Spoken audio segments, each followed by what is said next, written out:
All right. You ready? You do it, yeah. You I sure? just want to watch you do it. Okay. I want to be like LS.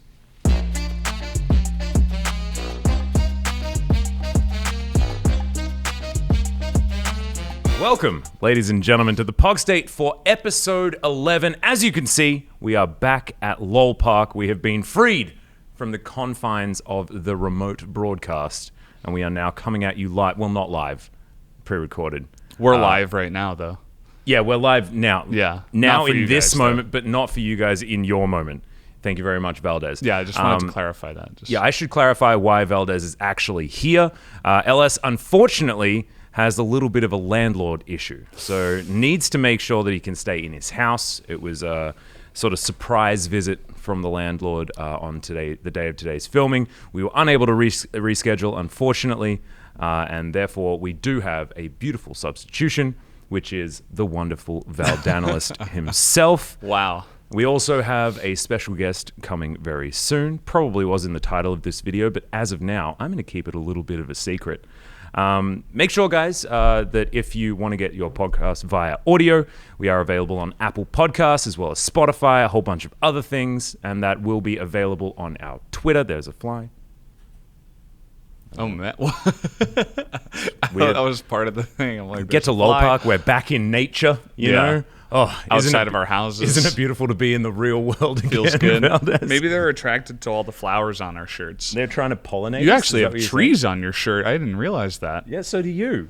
Some of your trees are upside down. Wow. Yeah, and hula people. It's really summer. fun. It's officially summer with these outfits. Amazing stuff. Anyway, back to plugging.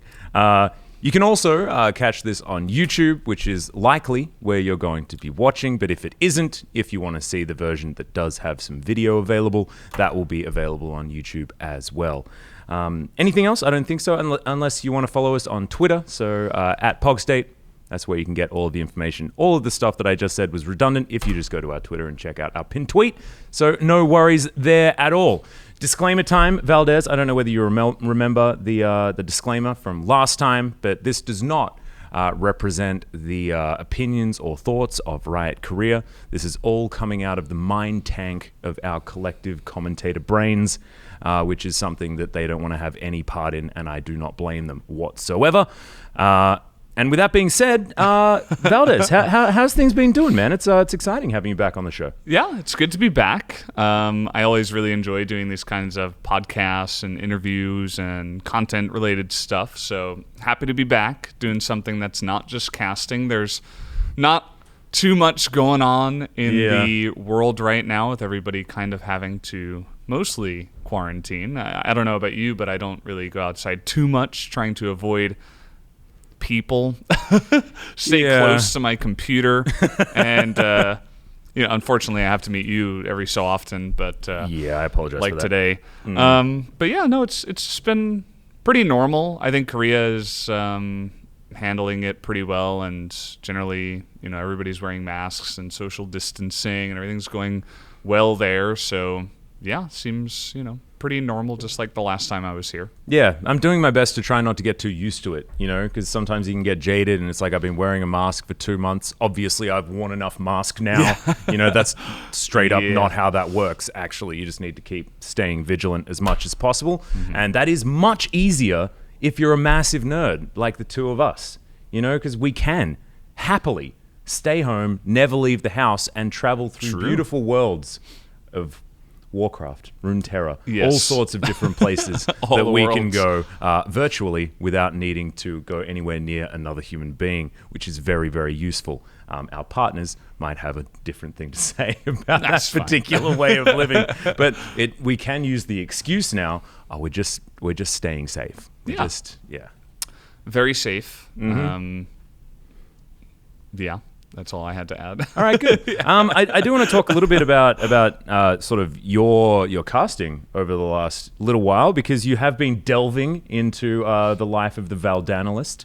How has it been sort of like juggling multiple roles? Because when we cast together, I just stick to my guns. I'm staying play-by-play the whole way through, super lazy style, whereas you have to completely readjust to being the analyst. How's that been? Yeah, well, it's confusing, actually, when you do something for a really long time, like 4 or 5 years or so. I've been like mainly just play-by-play.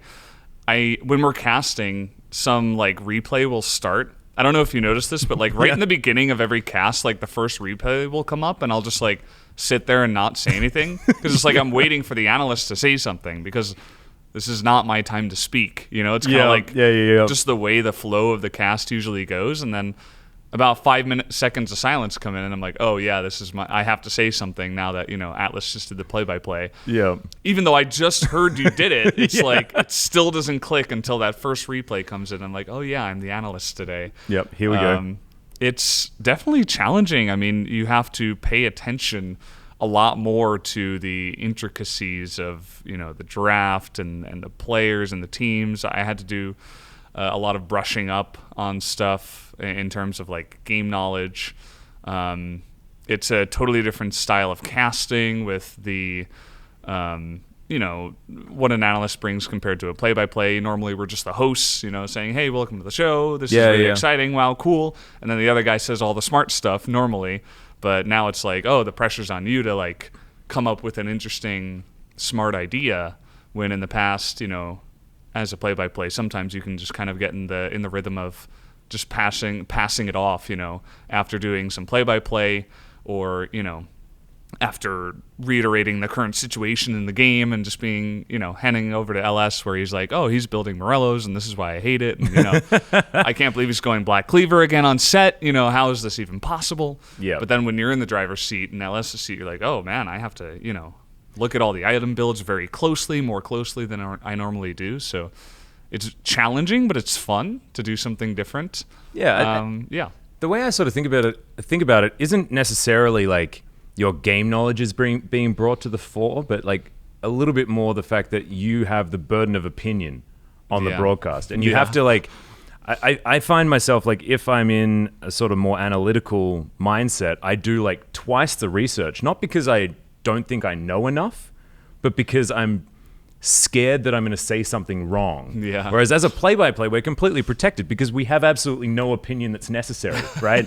We just say like, oh, but this could be this. Do you think that is this? And the analyst, whether it be LS now or Papa Smithy in the past, would be like, no, that's dumb. This is how it is. But I'm still patting my own back, right? Because I've posed a question that was like relevant to what people might have been thinking, right? Yeah. And that's our job. Whereas when you have to be the guy that identifies these particular moments and you drop the knowledge bombs, like that's hard, man. That's real tough. But I think you've been doing a good job. I've enjoyed having the Valdes analyst next to me on the broadcast.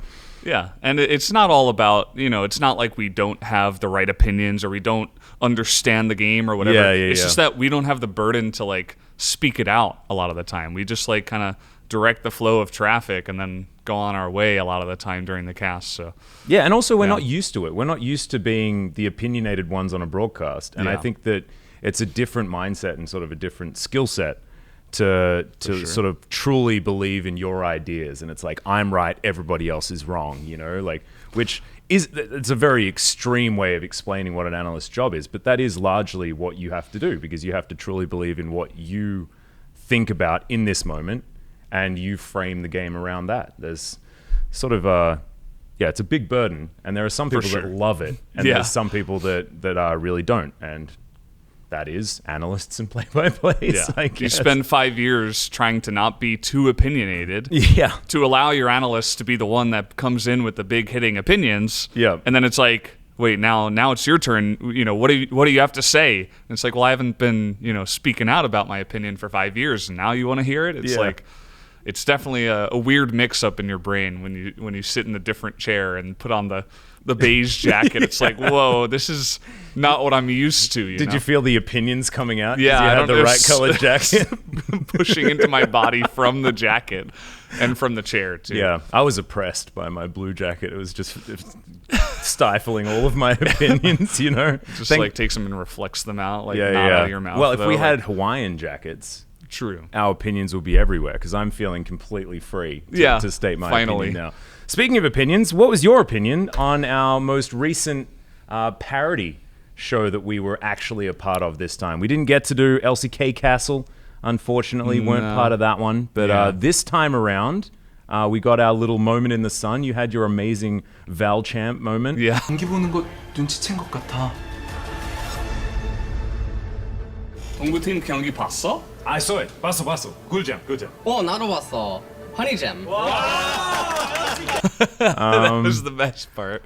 It was actually just the highlight of the whole thing. The acting part was really short, and we basically had one line to say. It was in Korean, so it was a little bit more challenging. But yeah, it was cool. I wish we could be involved in more stuff like that. And I don't know if you've ever thought about this, but like, we're casters for now, but like, what about in the future? Like, how are we going to use our skill sets to potentially do something else? Because I don't know if the young Zoomers want to watch the 60-year-old on the mic talking about the children's video game, Just thoughts. Maybe they will. Maybe things are going to change in esports. I mean, if you think about it, in most other sports, it is a lot of, early 20-year-olds running around with a ball or something like that on a field. And there are a bunch of 60-year-olds talking about it. But usually they played the game for, their entire life, and they're like former pro gamers. But you see, we can play the game for our entire life because all we need are our hands. Well, eventually they stop working as well as they used to. I guess Iron League will eventually count if we're 60-year-olds. But yeah, I mean, just when we do content like that, it makes me think like, I wonder if, maybe someday we can do like commercials or like, acting or like some other weird stuff, not that we're actually seriously considering it, but doing like all sorts of different camera work and content just makes you think about that kind of thing, and gets you kind of out of the grind of just like showing up every day, casting, leaving, showing up every day, casting, leaving. It's like, oh, now we're doing something totally new and interesting. And, can we do a good job on this new kind of content that we've never really done? It's exciting. I want to do more. I think the next step for us is to do the next show as women, because Cloud Templar got to do fair. it. Yeah, he did it twice. To do it. Yeah, it's not fair. It's not fair at all. So next time we're going to need the wigs. We're going to need the makeup. Yeah, and we're going to need to freak some people out. I actually had, because of course for a lot of our North American viewers, it's very early in the morning, just before people might be going to sleep, things like that. A couple of weird messages from people saying, this is scaring me. What's going on? I don't know what's going on. I don't understand. Why is he telling me not to touch the Baron? I need to go to sleep. That's going to be our goal for next time, hopefully for the third episode of the LCK drama. We can also get a bit of cross-dressing happening, because that does sound interesting. Moving forward, there was a bit of feedback. I know you weren't here for the Atlus news. Yes. There was a bit of feedback. I had some personal feedback to myself, which was learn how to say your name correctly. Altus. And maybe don't read off the script quite as much. Things like that. There were some ups and downs. It was also way too long. So we're going to try it again. But hopefully this time, it's going to be a little bit more punchy. I'm going to make a little bit more sense. And maybe I'm going to, look a little bit more professional as well. So I guess FutureMax has control of that one. Good luck. Yeah, indeed. Good luck, FutureMax. Hope you nail it. And actually, in fact, take it away.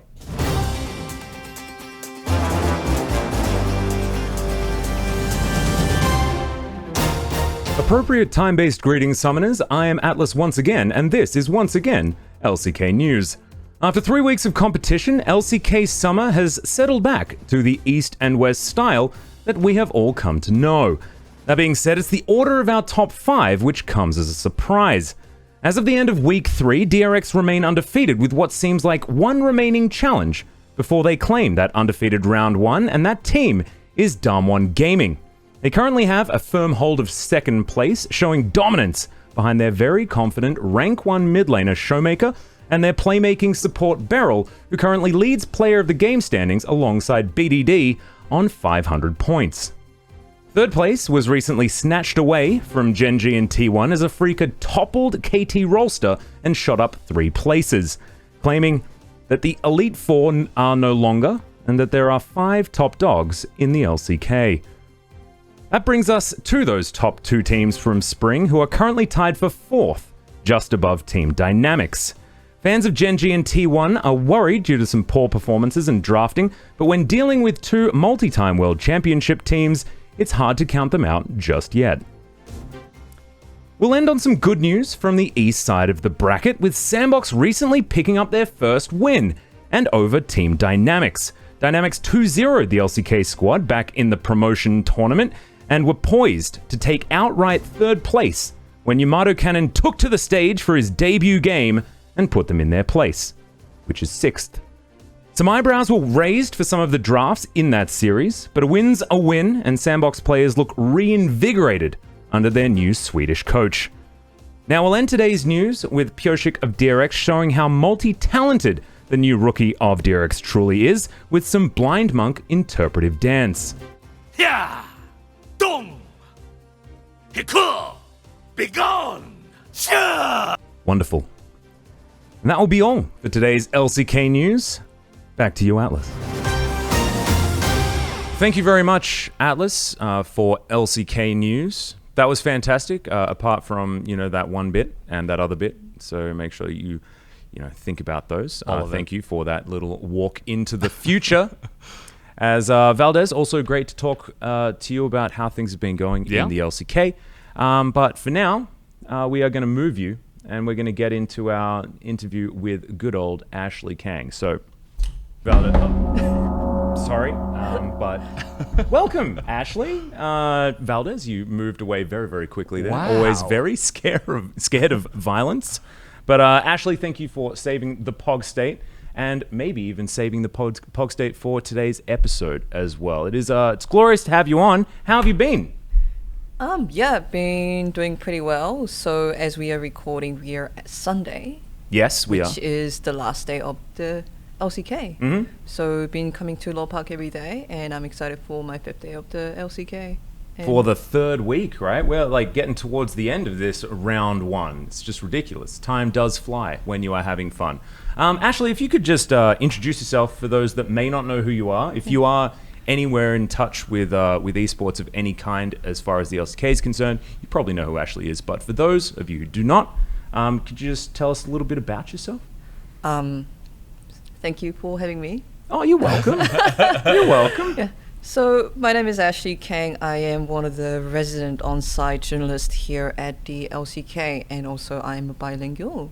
So my job is usually to create content about the LCK, but usually towards the Western audience. So the content I produce are usually video interviews or just videos or even text interviews, and I tend to try to subtitle them or translate them into English so the Western viewers can enjoy them. And I guess my primary goal is LCK is a really amazing scene, so how do I bring it to the global audience whose language happens to be primarily English? And it has been really valuable having you here. I know a lot of you guys at home have seen many of these interviews go past, whether it be on Reddit or on Twitter, things like that. Valdes, you and I get a lot of our information from Ashley's interviews, because our Korean, not so good. Yours better than mine. Mine, basically non-existent. I am going to school, but I haven't been going for it. Someday, yeah. Atlus in 5 years will be fluent in Korean. Yep, you just wait. Future wait. Atlus. Looking forward to it. Hey, I'm a few years behind you when it comes to being in Korea, True. okay? That being said, not actually behind Ashley when it comes to being in Korea. Ash, you arrived, what was it, 2 years ago? I think I'd been in Korea about 7 months or something like that. I think so. I'm closing up on my 2 years because I think I landed in Korea July or the beginning of August, something like that, in 2018. So almost on 2 years at this point. Because I remember when you arrived, and we went out to dinner. I think Papa was there. Mm-hmm. Don't remember whether you were there, Valdes. No, I'm not sure. It was Achilles, No. Yeah, you, and Papa Smithy. I met Ashley in Busan, actually. Oh, really? Oh, yes. Isn't that the first time we met? I think it was. You were with someone, maybe it was Papa. I'm not sure. Oh, so was went that to for dinner. the finals, Yeah, yes. we went down. Yeah, that's where I first met Ashley. 2018 spring final. Oh, yeah, 2018 spring finals. I think it believe. was spring final Yeah. in Busan. And then 2018 summer final was Griffin versus KT Score's first victory, right? Yeah. So to Beautiful clarify the timeline, I actually visited Korea during the playoffs of spring split. Okay. And at that time, I had a full-time job back in New Zealand, which is where I originally come from, as a programmer. So I took about 3 weeks paid leave to visit South Korea and South Korean League of Legos. And that involved covering the playoffs and finals, which happened to be, was it Longzhou Gaming back then? Longzhou Gaming Yep. versus Africa it Africa? Freaks. Yeah, yes. And then I met you and Papa and also Valdes at Busan. And when I tried it, I really liked what I was seeing. So I went back to New Zealand and quit my job and decided to come back, which was July. Yeah. So that's where the timelines align. Ah, got it. Yeah. Because it's sort of like, it seemed to me like you came to Korea and you said, you know, I've still got my programming job and everything's fine. And then like, poof, a year goes by and it's like, Ashley, you still like working in New Zealand or what's happening here? And, you know, like, I think you've still got like an ANZ credit card. Oh, yeah. Like, when's that gonna go? I cancelled it. A month ago, finally. Yeah. There we go. Yeah. There I was we go. I was 2 years using my in, New we've Zealand credit committed. card for some time. Yeah, but it did certainly feel a little bit like you were here as a trial run, and then the trial run just continued, and you never went home. And I wasn't actually aware of the exact point where you quit your job, but I assumed it happened because you weren't really doing your programming job anymore, and you were here pretty exclusively for Korizon, which is the company that you run. Do you want to talk to us about what Korizon is and why it isn't just Ashley Kang? Or So it began as something that Ashley Kang had created. I just thought that there should be an outlet, not just my own personal voice speaking, because I imagined Korizon becoming something bigger that represents almost as a bridge between the South Korean esports scene to, again, the Western audience. And in the beginning, it was me. The team has now grown slightly bigger. I still mainly manage the YouTube channel. So I do most things such as deciding which interviews go up there, editing, subtitling, etc. But right now we have branched off to Vietnam, and we currently have a big presence in Facebook, which is the biggest form of social media all right, cool. in Vietnam. Yeah. So yeah. So Korizon sort of allows for more expansion of the Ashley Kang brand, that sort of thing. So for in the future, like if you realize that staying up until 7 a.m. every night translating is not that healthy for you. Let's say that there is another amazing personality that wants to exclusively cover LCS. That person goes under Korizon, but let's say that person is, I don't know, Mary Sue. Mary Sue of Korizon Esports. That's another personality that goes under the Korizon umbrella.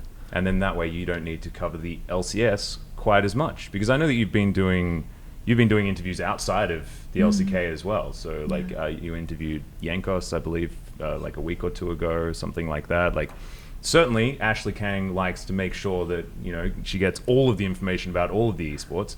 I don't know. Like I struggle to keep up with the other regions. Right? There's like a bajillion LPL games going on. There's like a whole bunch of LEC games. Then LCS starts immediately afterwards, and then we start work like 3 hours later. Like. Yeah, it's pretty ludicrous. That's why I'm sort of glad that LS is taking a bit of time off. He's got this Saturday, Sunday, and then Monday, Tuesday where he can possibly find some rest. I think he's looking for a dog on Monday as well, which is absolutely adorable.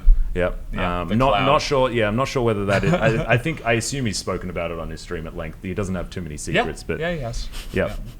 But looking for that really cute puppy. I don't know why I derailed this with puppies, but I guess Ian can Always have some worth. fun. Yeah, not entirely Just make the clouds fly by, the cloud puppies. Yeah. So I guess that being able to, just to go back to the topic we were talking about instead of Ellis's dog that he's going to be hopefully buying, having to have an interview is insane for buying a dog, by the way. But again, back to the topic. Have you been keeping up with like every region, or has it been mainly focusing on LCK, and then when you get a chance, then you research a specific player for an interview outside of Korea? So coming into the summer split, I decided that I could cover one other league other than the LCK. In the spring, it was LCS. There were some active conversation between me and Riot Central as well as some of the teams there. And they were really welcoming. Hey, so why don't you do some remote interviews? Because this was the time when all the leagues were going online. And even many journalists were doing remote interviews. And at the onset of that, we were like, oh yeah, it doesn't matter that if she's based in South Korea as long as she can do remote interviews. So I was covering the LCS on top of the LCK during that time. I can remember a few interviews that I was happy with. Bjergsen, perhaps. I did Double Lift quite recently, as well as Ko JJ. Always happy to talk to Ko JJ and get the the story of the Korean players in the NA out, because maybe they don't get as many interview opportunities, because if someone is only fluent in English, they might be a bit more hesitant to talk to There's someone. also the fact that I imagine you'd be able to get a bit more out of them, because speaking in your native language is so much more comfortable and it's so much easier to articulate exactly what you mean. I imagine like Ko JJ, although he's such an outgoing guy and is such a great figure in the LCS, does do interviews in English, of course, but him being able to articulate in his native language probably gets so much more out of him. Yeah, of course. Is that what you sort of found? Yeah, I would say that is the case, and that's why an interviewer may be more preferable to talk to first. Yeah. Like, someone who speaks English as a first language, not because they do not love that other personality, but they want to talk to someone they can get more information out of. So it was really happy experience for me to talk to the likes of Impact, Ko JJ, Ignar, Ruin, Huni, so I was pretty happy with that. But yeah, this split, I decided to transition into LEC. I think there are already a lot of great content creators on site at the current situation in the NALCS. But this year there has been a slight decrease to the coverage of LEC, not on the broadcast, but more to do with like the third-party journalists. So I was like, okay, so I better supply where there is a demand. It is all about supply and demand in the end. That's absolutely true. And one thing I just thought of, actually, this is something that's just occurred to me, is have you sort of now come to understand that maybe your skill set can be used the other way around, and used in order to bring the LEC to maybe the Korean fans as well? I know that you've been slowly but surely getting more and more sort of famous over here in Korea when it comes to Koreans. And so interviews with Bjergsen, with Yankos, things like that, have you found that there's been added value in bringing an interview that's you're conducting in English and then translating it back to Korean for the Korean fans? Yeah, of course. That's something that I've been doing since Spring Split, and even this split, notably G2 is quite popular even in Korea for beating up a lot of Korean teams in the last 24 months. But I had a good interview with Perks, who did get a bit of fame in Korea due to his LCK Summer Split Finals interview, where he said, he wanted SKT/T1 to win, because that means that he can beat up T1 a bit more in an international stage. So I did an interview with Perks and maybe brought up some of the subjects that Koreans might be interested in, such as the relationship with T1, the ongoing rivalry, and it actually had great traction in Korea once it was translated. I think out of 110K total viewership, damn, it's pretty good. 15% was Korean, and a lot of the comments were, and they really touched me because they said, hey, before this, I just thought that Perks was a good player who was maybe a bit of a trash talker. But now that I have watched this interview and understand his motivation and his desire and his goals, I realize that he's just another player that wants to win, and I can't really hate him anymore. So when I read that comment, I feel like I'm doing something right.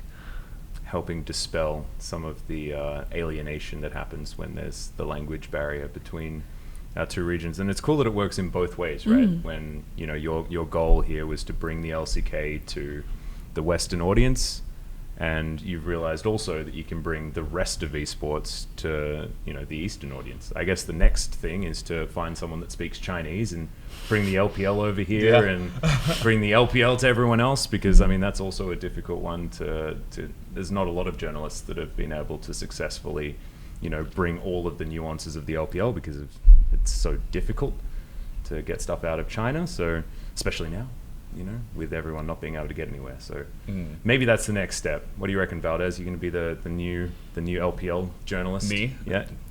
How's your Chinese? I have studied a little bit of Chinese in my time. I'm not very good at it, but you've been to China a few times, right? Yeah, a bunch of times. Yeah, it's very interesting. It's a cool experience every time I go. It's very different from anywhere else I've really been in the world. So I like it compared to other places because it's something new, right? And unfortunately, I haven't had much chance to really interact with like the LPL and like go over there and go to the arenas and stuff like that.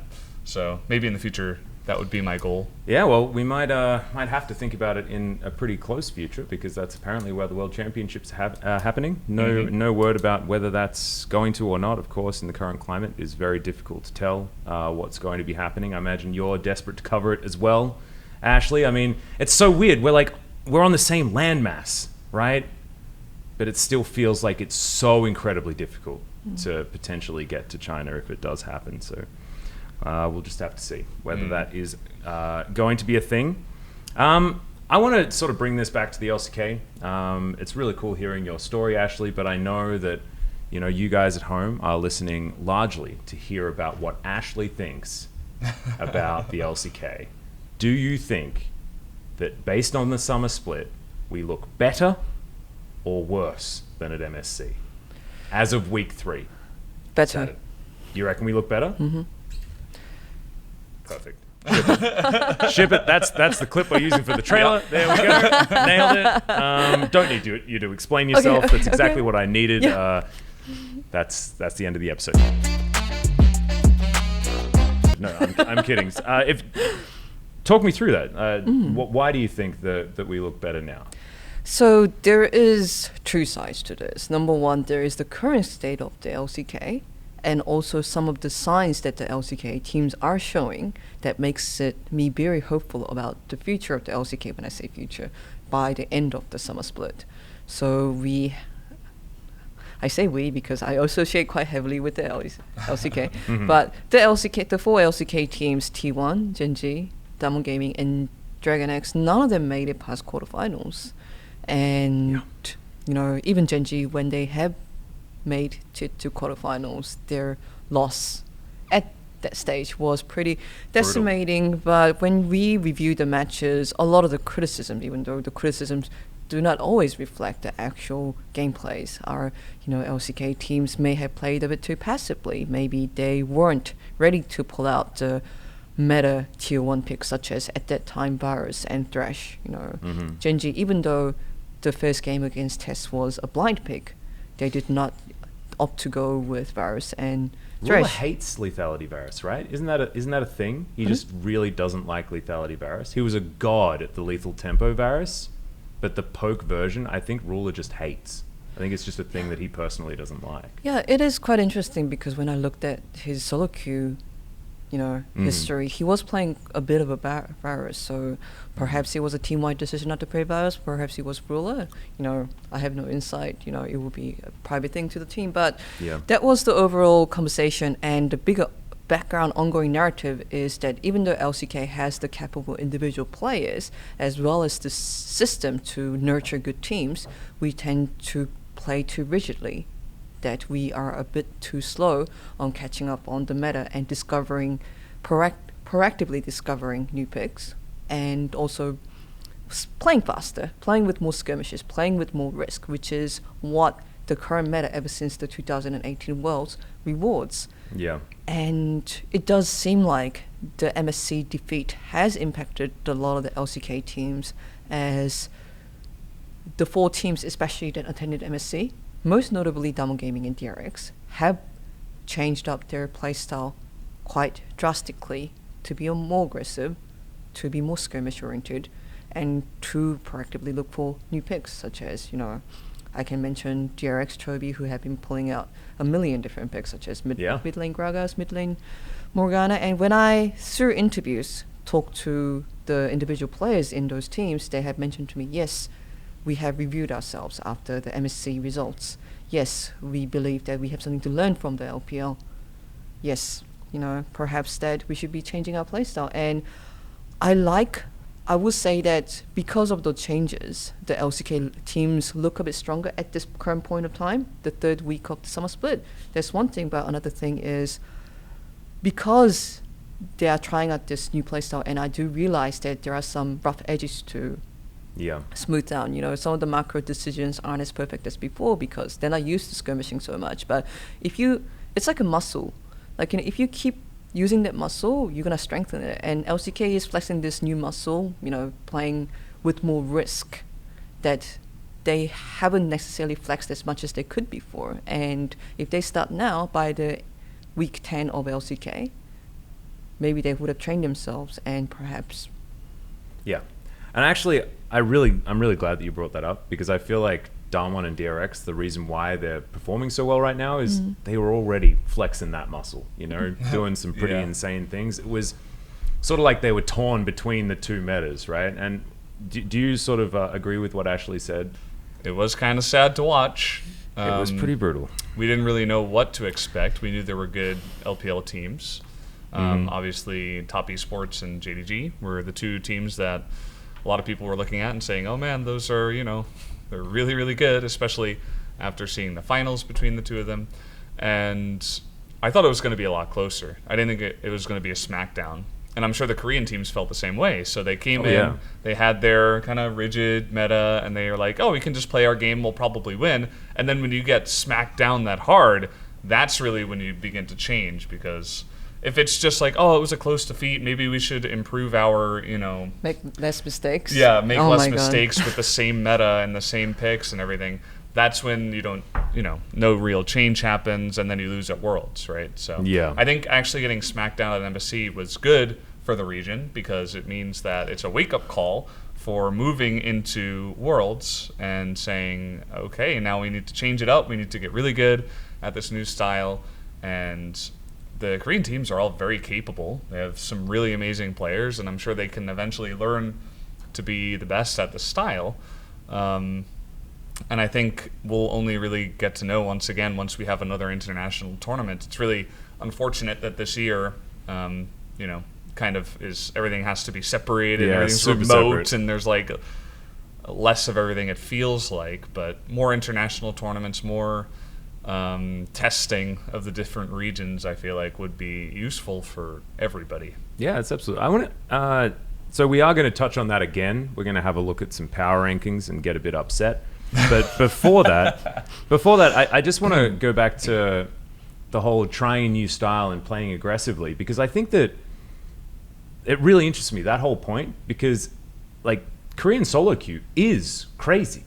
Like players will go for plays that are just insane, like Korean solo queue is still seen as something that is just a display of sick mechanics, right? So all of our players can play that style. I think they do have that muscle, but I feel like using that on stage is something that it's like you need to allow the accelerator to go down that far. It's like they're a go-kart, but they're stuck at 40 and they need to be able to get to 60, and they need to have like that sort of limiter taken out. I don't know whether this analogy's coming over okay, but maybe Ian's going to help out with a diagram or two. I'm not entirely sure.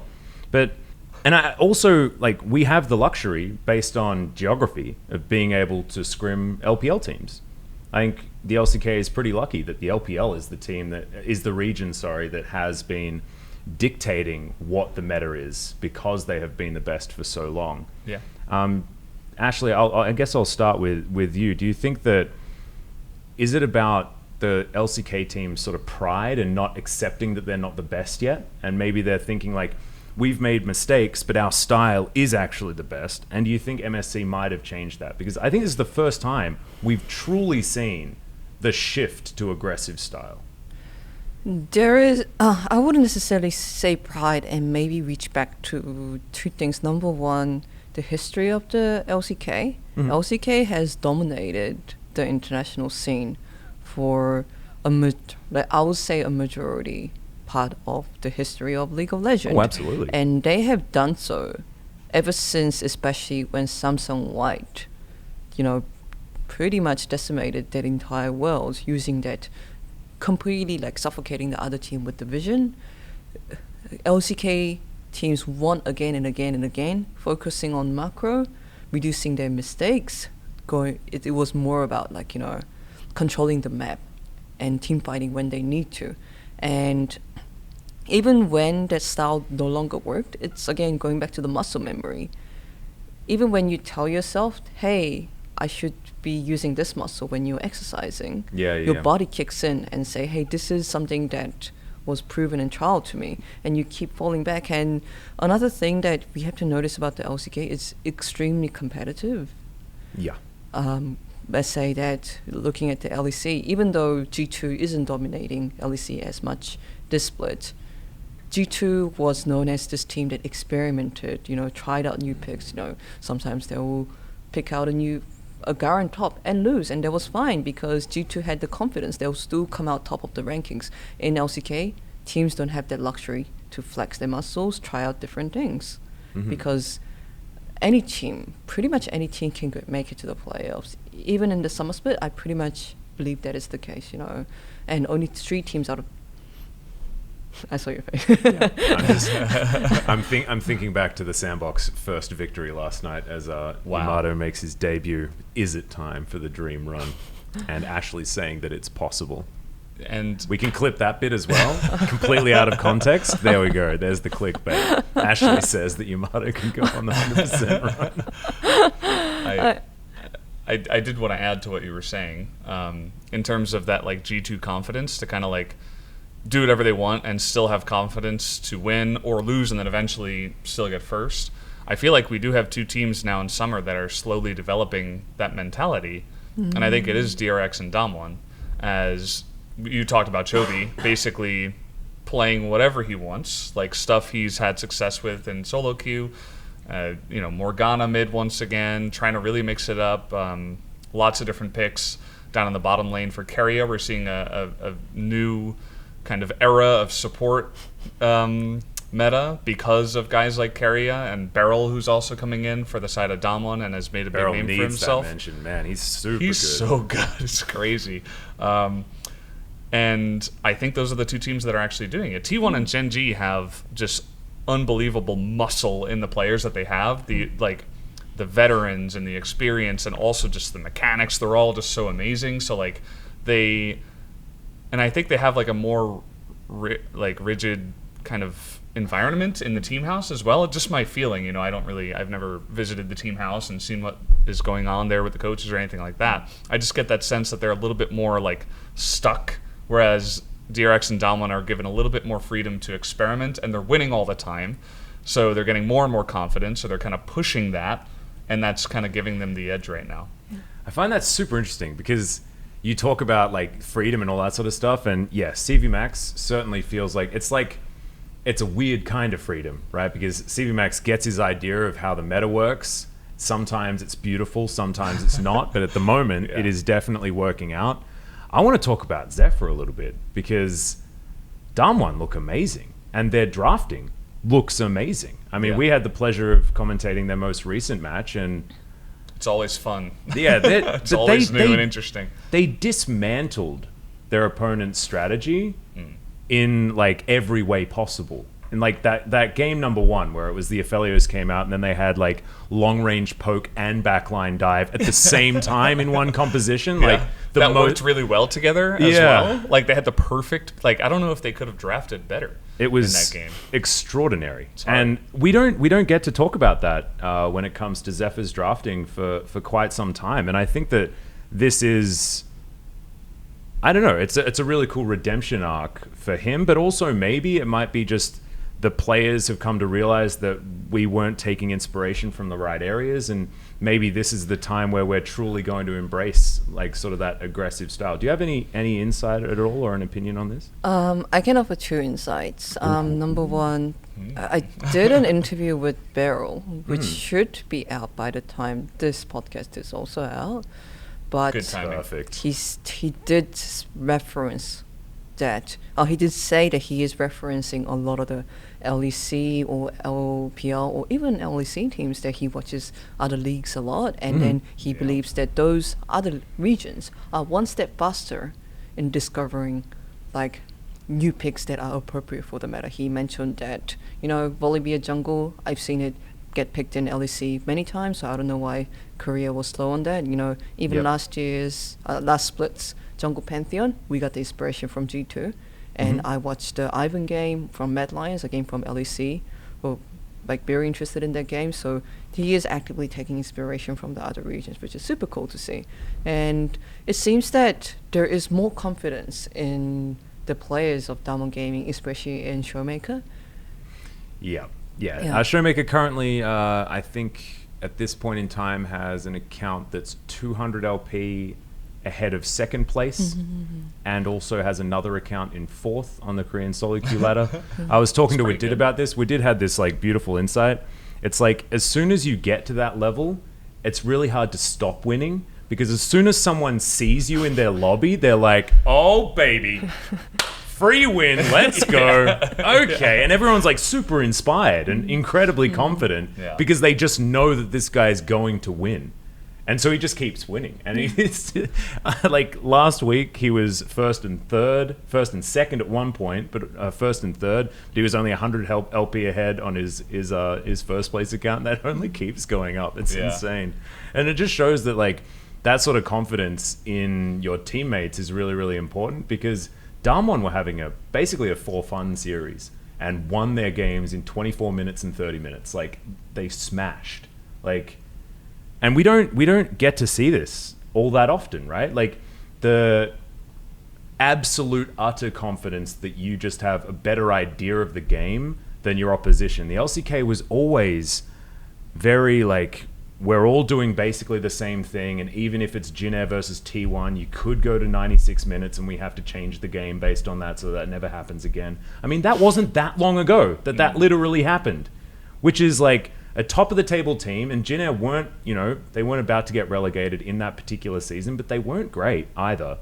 And that feels like the Damwon series, even though it was an utter smashing, having a team show that they have better understanding of the meta to that level, I think is really inspiring to lots of other teams as well. So I think it's actually really important that, they're asking the questions is he allowed to do that? What's going on here, Yeah. And why can't I play support Pantheon?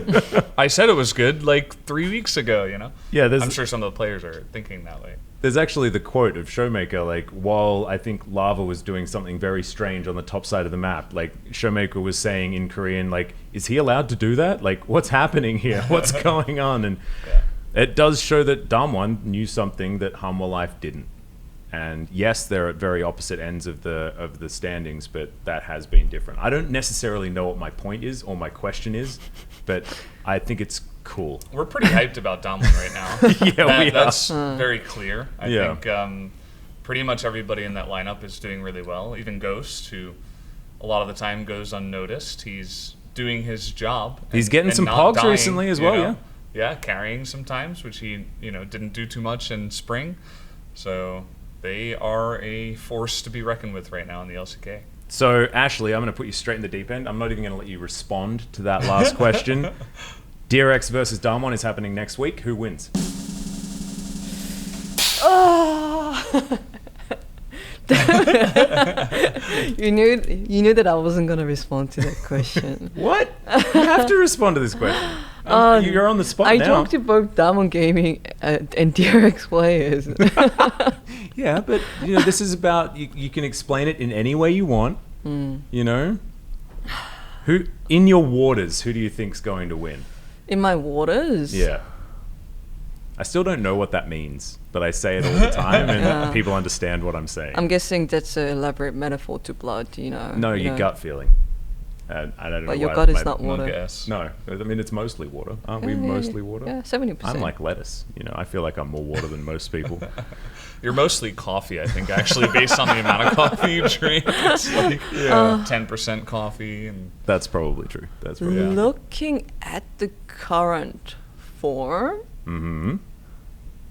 Okay, so there are two sides to this thing. If I just purely look at the current form, no. Go. If it's a best of one, I would have actually gone with Damwon Gaming.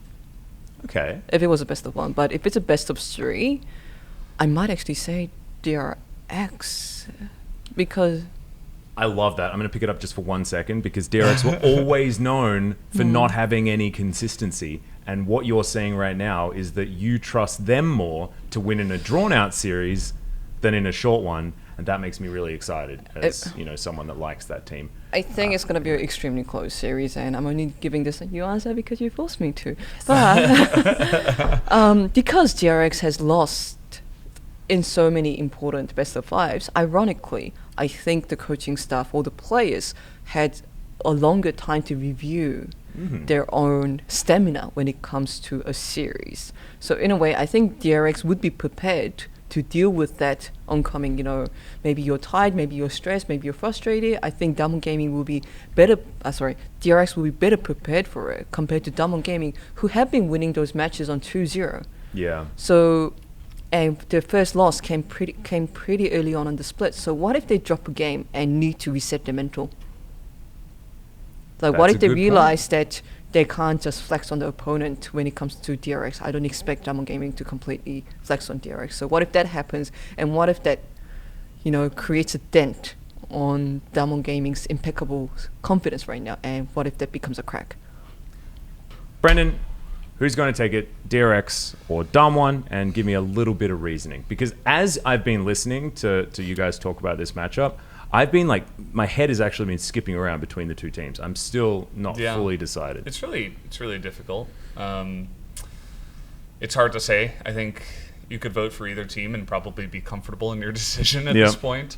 There's a lot of great matchups. Chovy versus Showmaker is obvious, but I think the one that I'm going to be looking at the most is Keria versus Beryl.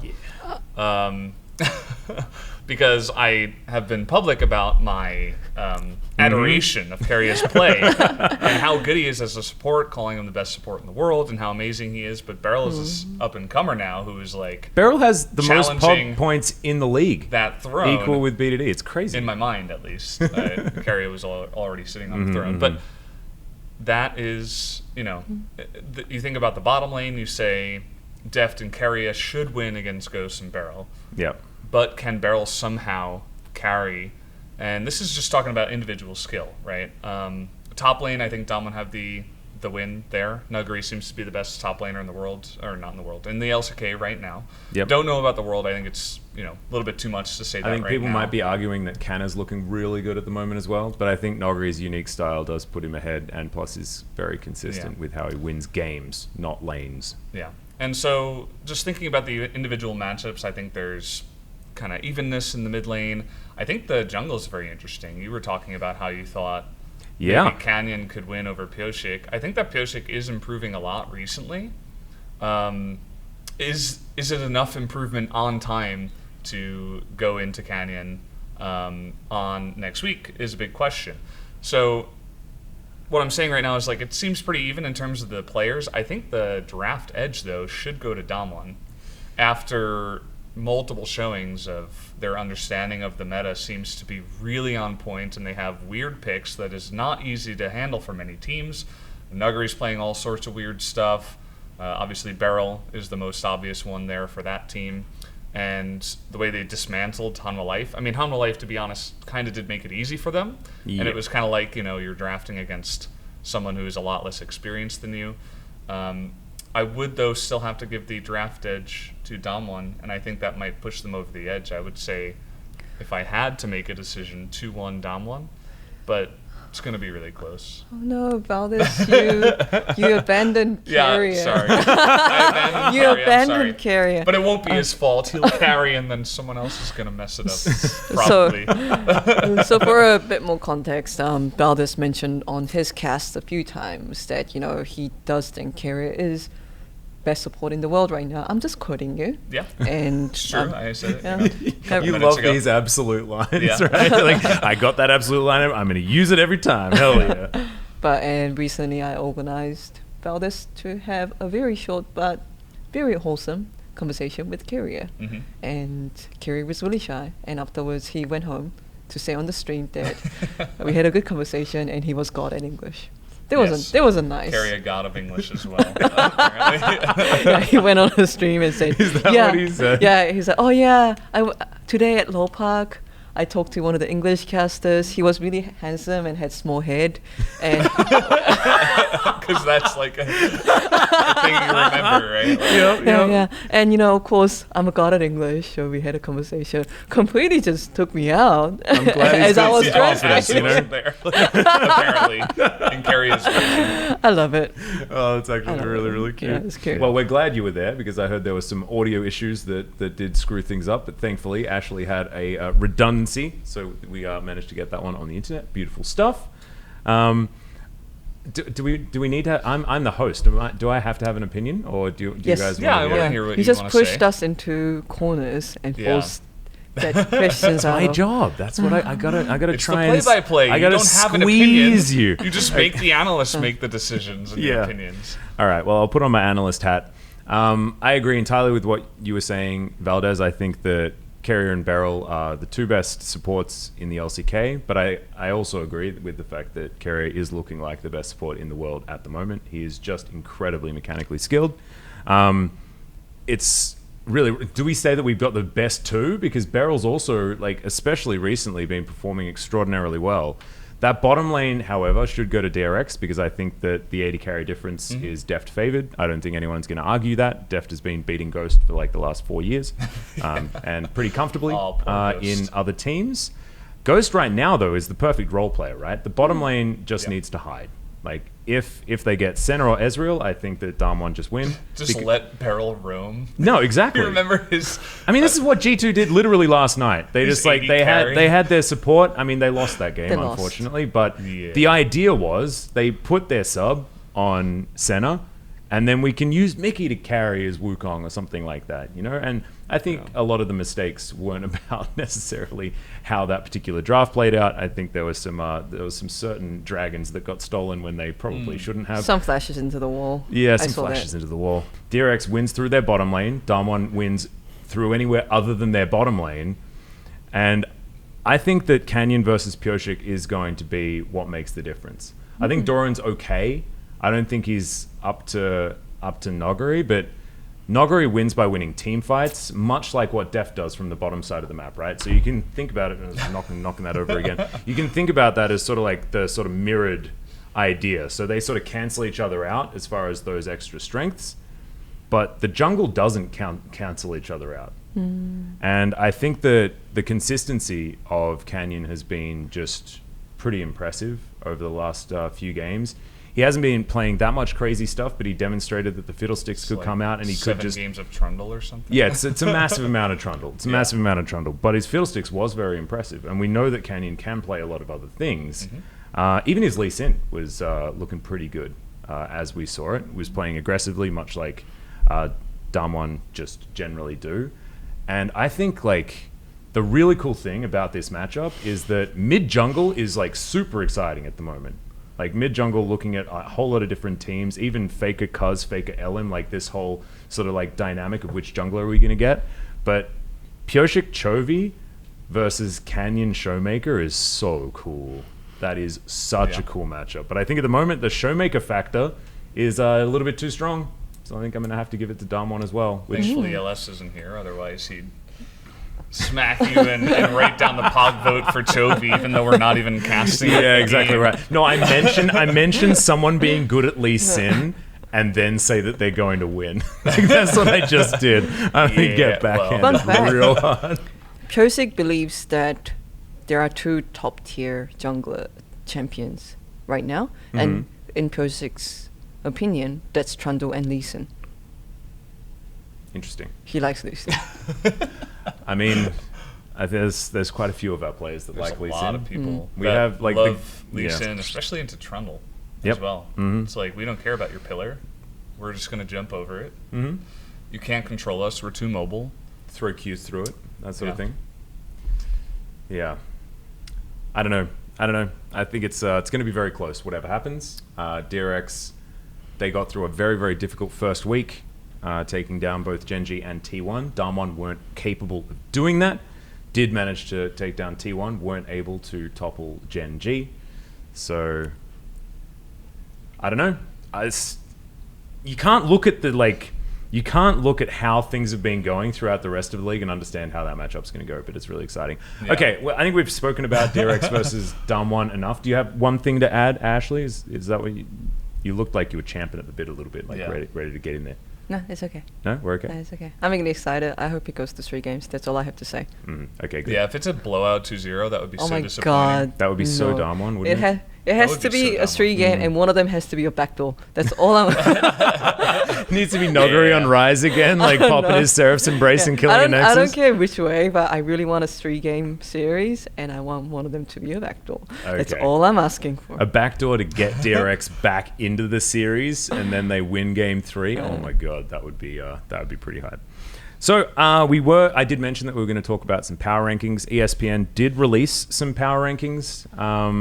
I felt like we should discuss them.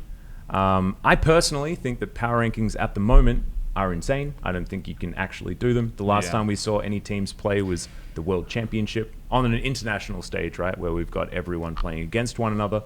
The next international tournament was MSC, but that was just China and Korea, so we didn't get to see where anybody else stacked up. So many teams have changed so much. With that being said, let's go over what this looks like. I believe Ian can put that one up on the screen for us. Ashley, what's your opinion on power rankings at the moment? I just stated mine. I'm not supposed to have one, but I just stated it pretty aggressively. Why is Damwon Gaming not there? Where is B5? Why is FPX there? Why aren't there LPL teams higher? Yep, there we go. Jumped right in. Yeah, that's. I mean, I was talking about just power rankings in general, but we've gone straight into tearing it apart.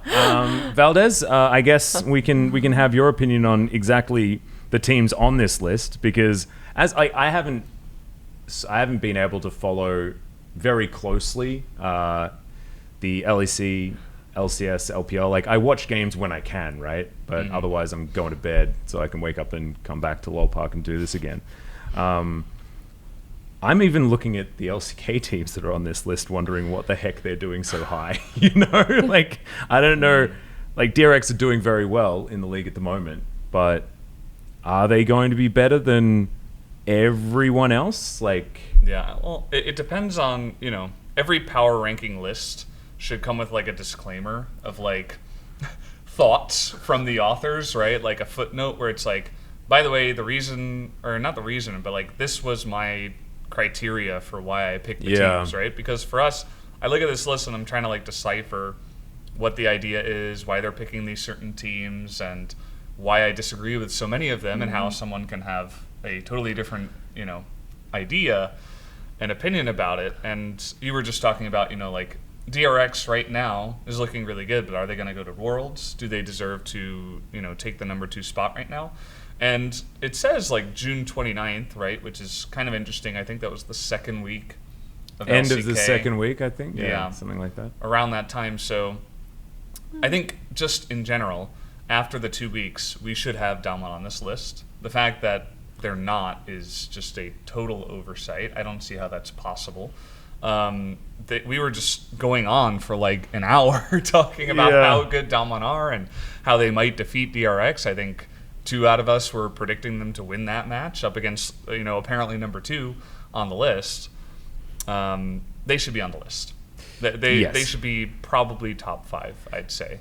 I don't know if, honestly, if T1 should be that high after getting smacked down by Damwon, And again, that's why it all depends on, the author's opinions on, why do they select these teams? Is it about like how they're looking right now, or is it, their potential for succeeding this year at Worlds, or, who they think is going to be the best by the end of the year after Worlds, right? Like, there's so many different angles you can take. And as you were mentioning, which I totally agree with, doing power rankings right now, it's so impossibly hard. Like, I think a lot of people will look at the list and see C9 as 5th and just laugh, right? They'll be like, I mean, it's NA, right? Like, how can they possibly, be ahead of Gen G or G2 or JDG, right? Or any of the other lanes that are below them, just in the top 10, not to mention below that. And just laughed. And, it's hard because when we look at the different regions and we try to like give them different, levels and stuff and say, well, C9 looks really good against these teams that don't look very good. Yeah. You might want to rank them lower, but maybe we get to a world stage and they perform really well and we just didn't really get the true feeling of how good C9 are because we haven't had enough international tournaments. Well, we just don't have enough research and data to make good decisions on a list, which just makes it so frustrating every time I see a list. It's so hard because everything has a frame of reference within their own region, right? The only time, the most recent time that we've had a frame of reference for all of the regions was 2019 Worlds, right? And so in theory, that means that in that sort of plane, I guess you can say that the LPL is the best and the LCK is probably third and LEC is going to be second. Yeah. And that means that having an LEC team sitting at fourth on the power rankings is just wrong because the frame of reference states that the best team in Europe should be better than the best team in Korea based on the last fact that we had, which was LPL, LEC, LCK. That's our last data point on Europe versus Korea. Yeah. But that data point is so irrelevant. It's expired. Like, it doesn't matter, So it's just like an exercise in madness where you're like, I'm sure ESPN, they say, hey, guys, make a ranking. Yep. And then the guys who have to do it are like, well, I hope I don't get massacred on Twitter. And then, inevitably they do just because there's so many different things to talk about that we just went over that can give 10 different teams of authors making a list, and you're going to have 10 totally different lists that don't look much like each other at all with, maybe some common teams up towards the top. And it's just so difficult. I don't know. I don't envy them at all. From like a purely journalistic and content creator approach, I do like having some kind of power rankings because I believe they start discussions between the fans of different teams and also between the fans of different regions. Of course, there are some people disagreeing, as always, as I agree with Valdes' point right here. It is almost impossible to do power rankings at the current situation in time, especially when the leagues are so isolated. But just by having C9 fan, let's say an LCS fan who is interested in C9, think about DRX and think about Gen.G, and maybe have a Mad Lions fan and the LEC think about, TES. I think it's a really good starting conversation for cross-pollination between the regions. So, I think that even though there can be some, I wouldn't say pitfall, but let's say there can be some limitations to power rankings just because how isolated leagues are at the moment. Yeah. I think they're beneficial. Yeah.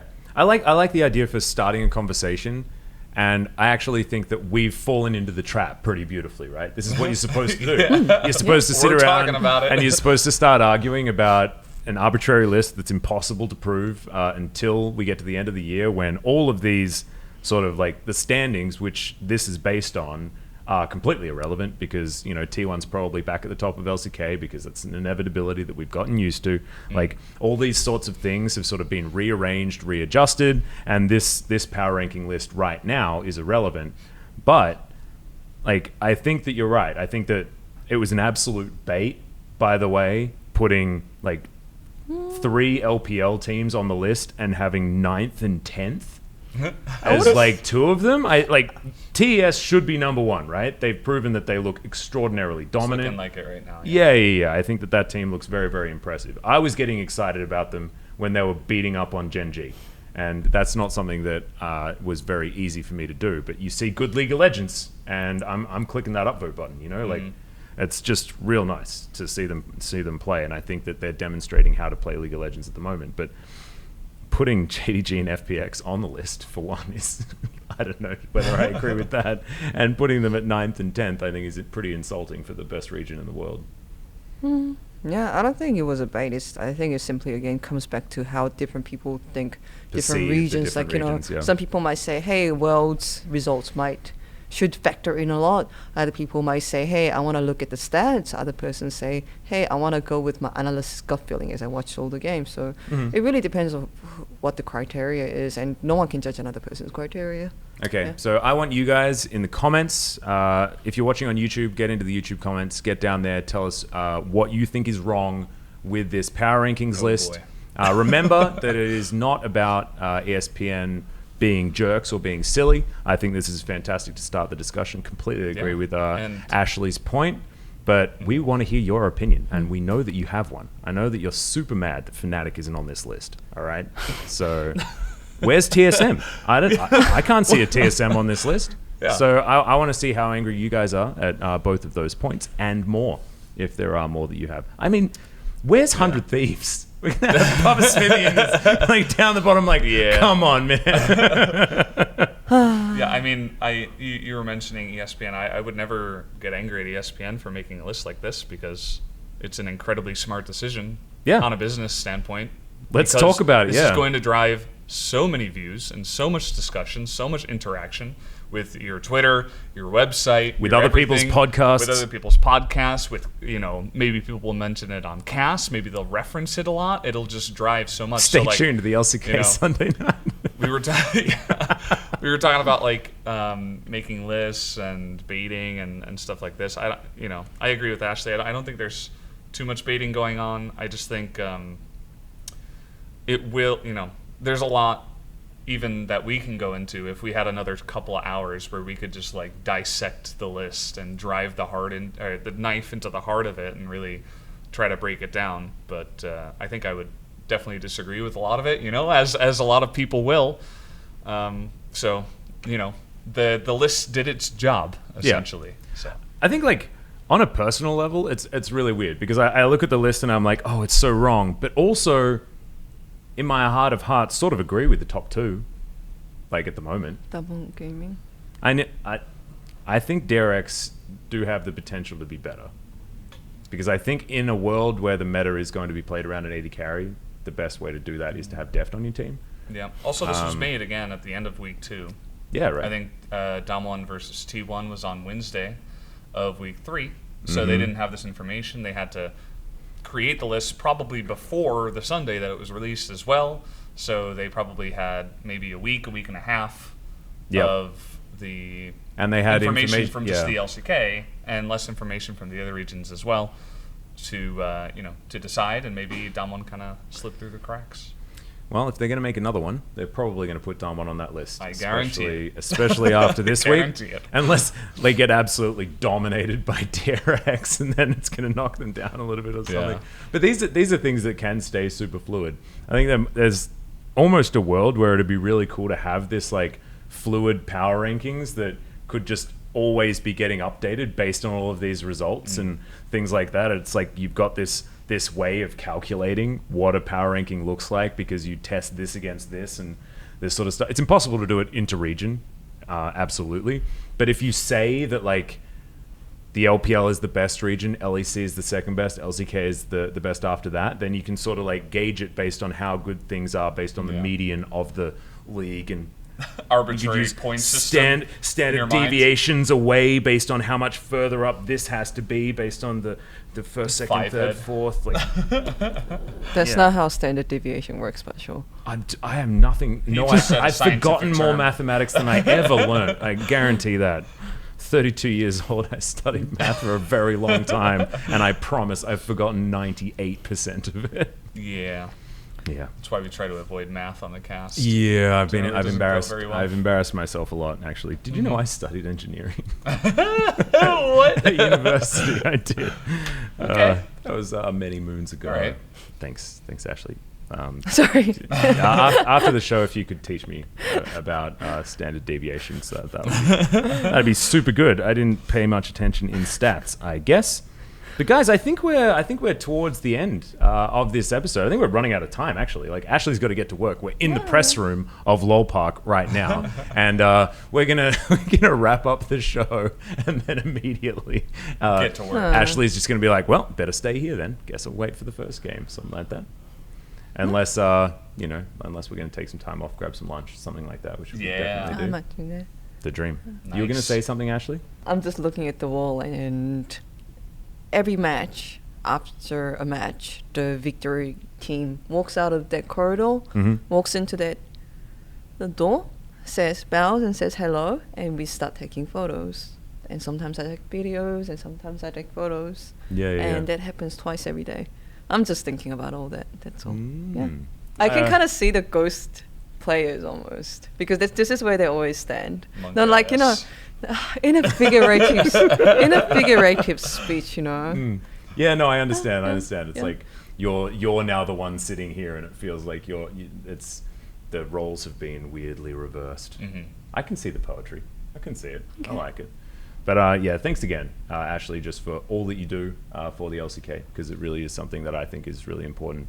Humanizing the players, I think, is really cool. It's something that you mentioned about Perks earlier on in the show, and I think being able to bring the personalities to either the Korean viewers or the Western audience when it comes to all of our players here. Like, imagine if, you know, we didn't have interviews with Noguri, and you just see him there, and you don't understand that he is this boisterous, crazy person. Like, you can see it kind of represented in his gameplay, but you don't necessarily know that that's the kind of person that he is. So I think it's really important to humanize so that we can, you know, form attachments to these guys and make them into the superstars they deserve to be, right? Yeah.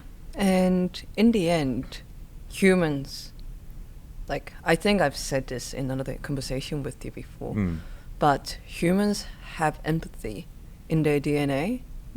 Humans have evolved to feel empathy to people around them, to people that they think are near. And how do you do them? How do you do How do you do that? I'm not talking about the Hana Live Esports top laner, sorry. You have to paint the other person as a human. And even when their performance is amazing, when you see the human side, you know, when you see Faker crying, when you realize that Nuguri is genuinely happy about his gameplay, when you talk to Carrier and you realize that he's not just a rookie, but he's shy and he can be a little like bubbly or stumbly sometimes, and then he really, really wants to win wells. That's when you fall in love with the players, and that's what makes an interested fan become a dedicated fan to a league.